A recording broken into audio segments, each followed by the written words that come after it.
फेरि निस्केर लभ जाहिदको घटना। फेरि सुन लभ जाहिदको घटना। यसपालि हाम्रो गोर्खेकी एउटी छोरीलाई एउटा मुस्लिम धर्मको केटाले आफ्नो प्रेमको जालमा फसाएर उसको बिहेको पाकमा लिएर जब ऊ 5 महिनाको प्रेग्नेन्ट भई त्यतिखेर त मुस्लिम केटाले आफ्नो हातमा कटारी लिएर उसलाई आक्रमण गर्यो। नमस्कार, मेरो नाम हो विशाल शर्मा अनि तपाईँलाई स्वागत छ मेरो युट्युब च्यानलमा। यदि तपाईँ नयाँ हुन्छ भने मेरो च्यानल सब्स्क्राइब गरिदिनु होला अनि यस्ता खालका भिडियो तपाईँ पाउने हुनेछ हरेक दिन। त्यसैले मेरो च्यानल सब्स्क्राइब गर्न नबिर्सिनु होला। जोरहाट की पूजा राई वहाँ उनको नूर मोहम्मद नामको एउटा इस्लामिक केटासँग प्रेम हुन्छ अनि पूजाले विश्वास गर्न बाध्य गराएर आफ्नो बिहेको पाकमा लिएर बिहे गरेर पुग्छिन्। जब बिहेको अलि दिन भयो त्यसपछि लाहे लाहे गर्दै ऊ आफ्नो रूपमा आउन थाल्यो। पहिले भन्नु इस्लाम धर्म कबुल गर्नुपर्छ भनेर लाहे लाहे उसलाई गोरु मासु खान भन्नु थाल्यो, त्यहाँबाट बुर्खा लाउन भन्नु थाल्यो।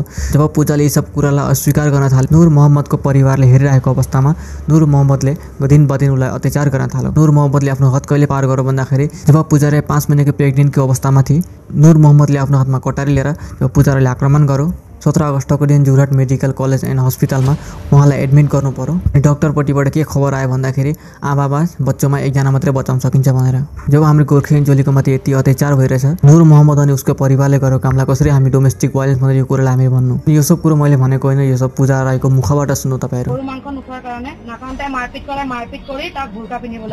आज हामी गोर्खेकी छोरी यस्तो अवस्थामा परे यी सब कुरा भन्दै छिन्। यो सब कुरा सबैले सुन्नुपर्ने कुरा हो।